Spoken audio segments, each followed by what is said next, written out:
Hoy vamos a analizar un caso de principios del siglo XX, así que relájate mientras nos dirigimos a España.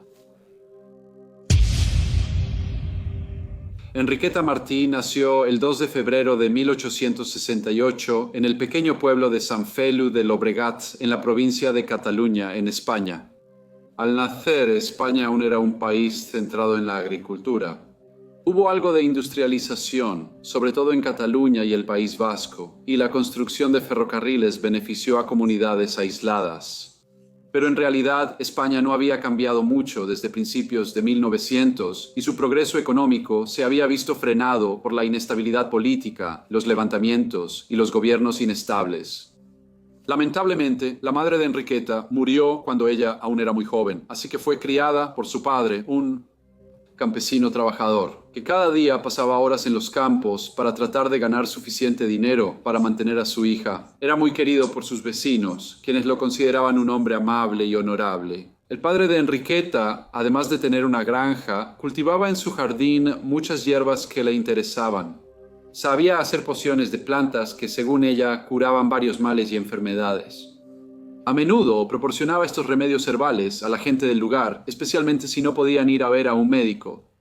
Cobraba algo por su trabajo y el dinero extra siempre era bien recibido, especialmente porque en ese momento las cosas estaban difíciles en España.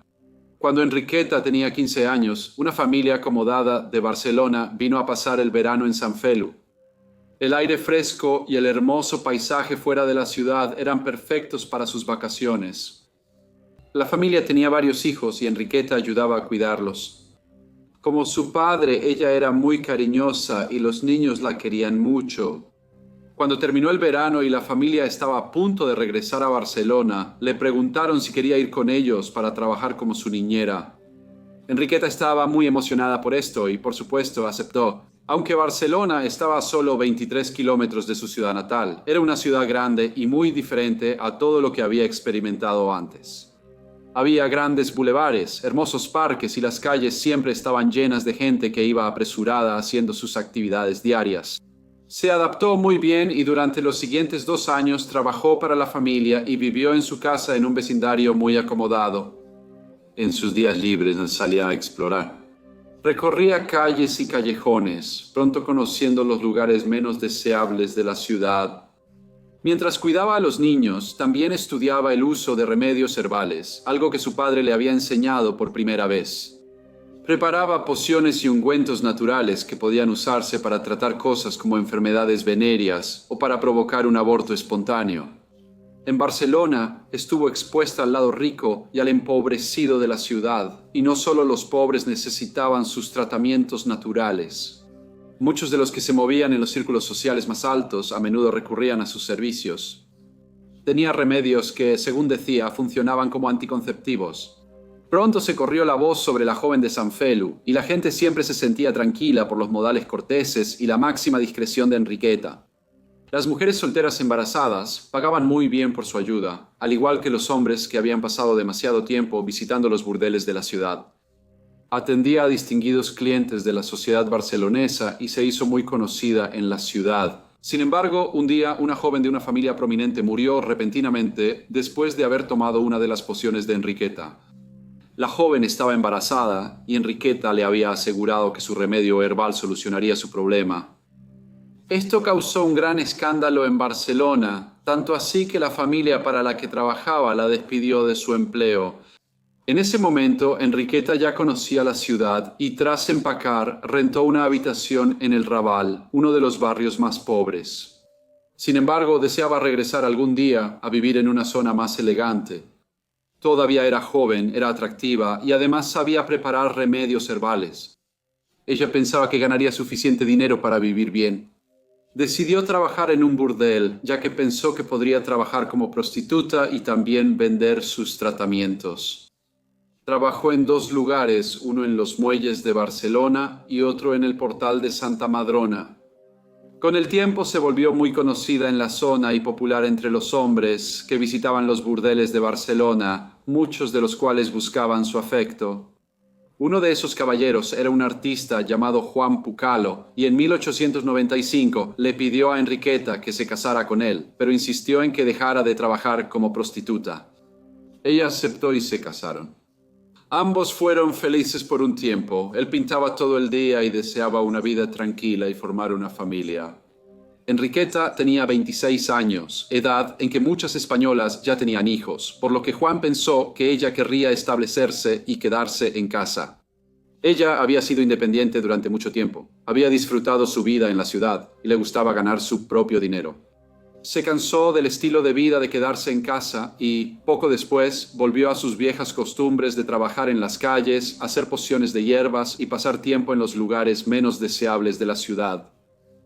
Su comportamiento se volvió extraño. Su esposo pensaba que era porque no había podido concebir. Para 1901 la pareja ya vivía separada y cada uno siguió su camino. Enriqueta nuevamente comenzó a pasar las noches trabajando en los burdeles de la ciudad. Sin embargo, ella tenía otras formas de ganar dinero. Durante el día se vestía de mendiga y esperaba fuera de las iglesias. Ella pertenecía a una red que hacía esto, incluyendo a muchos niños. La gente entonces les tenía lástima y dejaba una ofrenda en sus canastas. La clientela de los burdeles cambiaba y los hombres españoles más elitistas preferían prostitutas más sofisticadas y elegantes. Enriqueta compró vestidos elegantes y a la moda. Luego buscaba clientes afuera de los lugares que frecuentaban los hombres adinerados. Se reportaba la desaparición de niños en barrios pobres de Barcelona y se acusaba a Enriqueta de llevárselos y entregarlos a sus clientes sin remordimiento. Se rumora que mataba a algunos y usaba sus restos para hacer pociones de sangre para los residentes adinerados de Barcelona, desesperados por curar enfermedades como la tuberculosis. En esa época, muchos creían que mezclar sangre humana con hierbas curaba lo que la medicina no podía. Se decía que los huesos de las víctimas se molían y su grasa se vendía para ungüentos. En 1909, Enriqueta fue arrestada y puesta bajo custodia.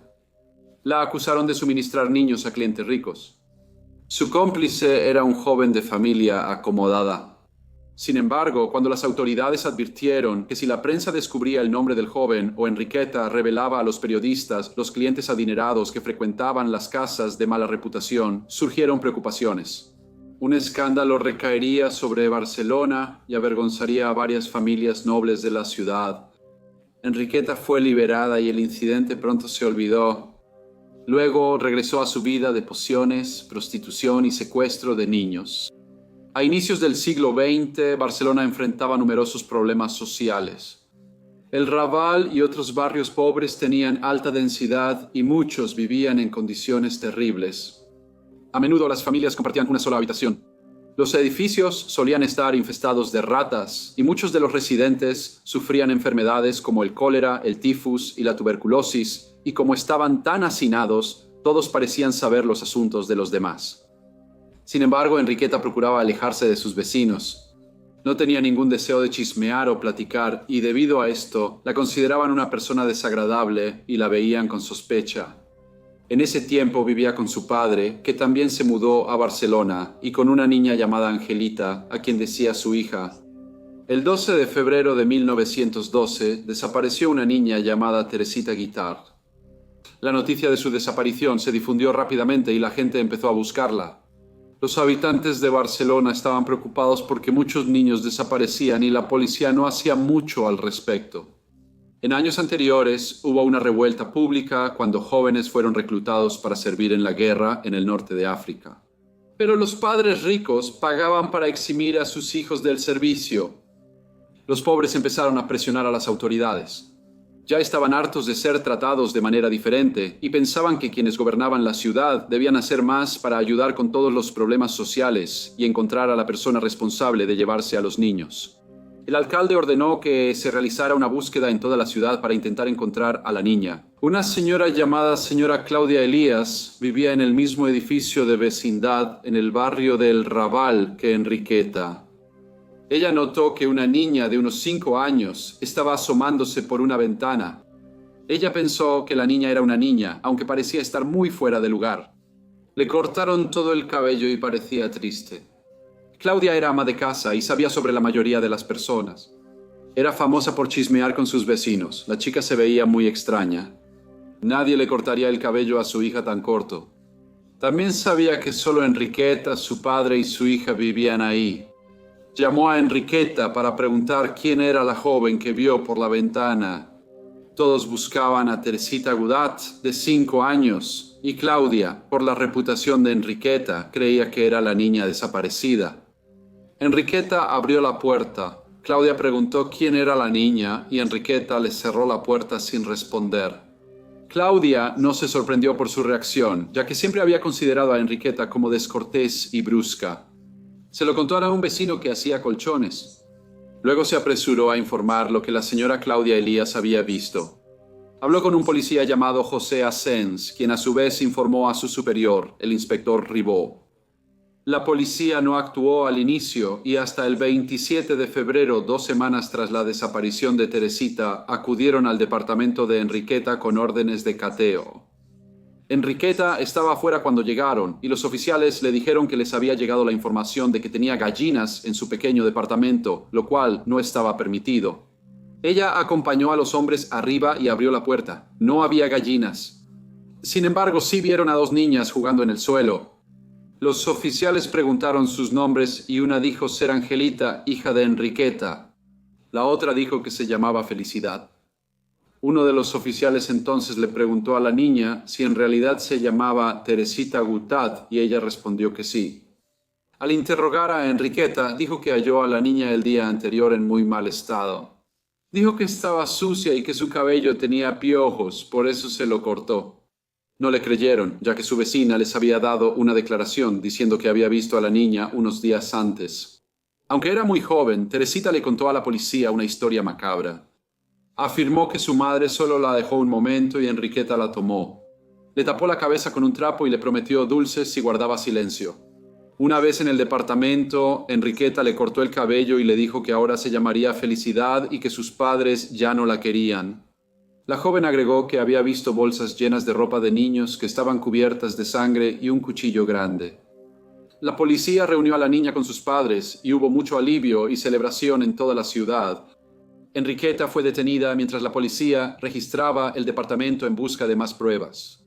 Angelita, la supuesta hija de Enriqueta, les dijo a los detectives que antes de la llegada de Teresita había habido otro niño que tenía 5 años y se llamaba Pepito. Dijo que había visto a su madre matarlo sobre la mesa de la cocina. Ella tenía miedo y procuraba que su madre no la viera. Rápidamente regresó a la cama y fingió estar dormida. Cuando los detectives le preguntaron a Enriqueta dónde estaba Pepito, ella respondió que lo había llevado de regreso al campo, ya que solo lo estaba cuidando temporalmente. Luego le preguntaron exactamente dónde vivía la familia y cuál era su nombre. Ella no tuvo respuesta. Se concluyó que ella había secuestrado a Pepito de las calles y que había matado al niño ahí mismo en el departamento. Unos días después, se realizó una búsqueda exhaustiva en la vecindad de Enriqueta en el Rival. Estaba muy sucio, húmedo y con un olor fuerte y penetrante. Parecía que vivía en extrema pobreza. La recámara estaba cerrada, pero la policía se sorprendió al entrar por lo que hallaron. Estaba elegantemente decorado con papel tapiz lujoso, lámparas y las sábanas estaban hechas de una tela muy fina. El armario tenía ropa bonita de niña y niño. Sin embargo, también encontraron un saco con ropa de niños manchada de sangre y otro con huesos de niños pequeños. Todos ellos estuvieron expuestos al fuego. Juan Pujoló, ex esposo de Enriqueta, se presentó. Le dijo a la policía que él no estaba relacionado con los asesinatos, pero que ella usó su nombre, Pujoló, para rentar el departamento. Dijo que ellos no habían vivido juntos por más de 5 años y que Angelita no era hija de Enriqueta ni tampoco su hija. Un examen médico también confirmó que Enriqueta nunca había dado a luz. Después Enriqueta admitió que Angelita era su sobrina. Dijo que había ayudado a la hermana de su esposo durante el parto y que, después de que la niña nació, le dijo que había muerto. Sin embargo, esto no era cierto. Ella había escondido a la niña para sí misma. Tras ser detenida, Enriqueta fue enviada a prisión para esperar el juicio. Hubo un gran frenesí público al ver que la policía tenía al monstruo de Barcelona tras las rejas. Su arresto fue reportado en toda España y causó sensación. Los periódicos llenaron sus páginas con historias sobre Enriqueta y la apodaron la vampira de Barcelona. Cada semana surgían nuevas acusaciones de testigos que decían que sus hijos fueron robados. Una mujer de Alcañiz relató que Enriqueta le quitó a su hijo hace 6 años. Dijo que había viajado a Barcelona con su hijo pequeño y Enriqueta le había mostrado mucha amabilidad. Dijo que estaba exhausta y tenía mucha hambre después de su largo viaje. Aunque acababa de conocer a Enriqueta, le dejó a su hijo un rato. Pero Enriqueta desapareció con él. La señora dijo que nunca supo qué le había pasado a su hijo. Con todas las pruebas en su contra, Enriqueta sabía que la declararían culpable y probablemente la ejecutarían por sus acciones. Tal vez por remordimiento, confesó que también rentaba otras propiedades. Un departamento en la calle Talleres, otro en la calle Picalque y una pequeña casa en Juegos Florales. Se registraron estas propiedades y hallaron más restos humanos, además de ungüentos y remedios herbales. Se descubrieron 15 jarras, algunas contenían grasa humana, otras contenían sangre, cabello y huesos. En un armario, los investigadores encontraron algunas de las curas mágicas de Enriqueta que ella ya había preparado para vender. La gente adinerada pagaba bien por estos productos sin interesarse mucho en su origen. Los investigadores hallaron un macabro descubrimiento al encontrar cuerpos de niños enterrados bajo el piso y ocultos en paredes falsas. Era el esqueleto de un niño de unos 3 años. Curiosamente, había un libro que contenía los nombres de muchos de sus clientes y se rumoreaba que algunos eran personas muy conocidas en la ciudad, consideradas la élite de la sociedad de Barcelona. También había un pergamino antiguo con las recetas y notas sobre cómo preparar pociones de hierbas. Cuando se supo de un libro con la identidad de sus clientes, la prensa y el público exigieron revelar los nombres. Sin embargo, debido a la sensibilidad respecto a algunos de los mencionados, de los cuales se alegaba que incluían políticos, banqueros y médicos, los nombres nunca fueron revelados. Un periódico publicó un titular diciendo que la lista solo incluía a quienes ella había estafado y los lugares donde pedía limosna. Preocupada por todas las historias que aparecían sobre ella en los periódicos, intentó quitarse la vida. No tuvo éxito, pero después del hundimiento del Titanic, el 15 de abril de 1912, los periódicos españoles apartaron su atención de Enriqueta y durante las siguientes semanas los titulares fueron todos sobre el barco que se hundió en el Océano Atlántico Norte. Después de esto, el interés en Enriqueta Martí pareció desvanecerse. El 12 de mayo de 1913, antes de que España pudiera presenciar el juicio de la vampira de Barcelona, Enriqueta Martí murió. La versión oficial fue que murió de cáncer de útero, pero también es posible que haya sido linchada por otras reclusas, ya sea por órdenes de una figura influyente que temía que ella lo expusiera como uno de sus clientes, o debido a los crímenes bárbaros que cometió. Fue enterrada en una fosa común en las afueras de Barcelona y se llevó consigo la mayoría de los nombres de las víctimas y de sus clientes. Hola a todos y muchas gracias por escuchar. Como siempre, por favor dejen cualquier comentario o retroalimentación que tengan y espero verlos de nuevo en el próximo Briefcase.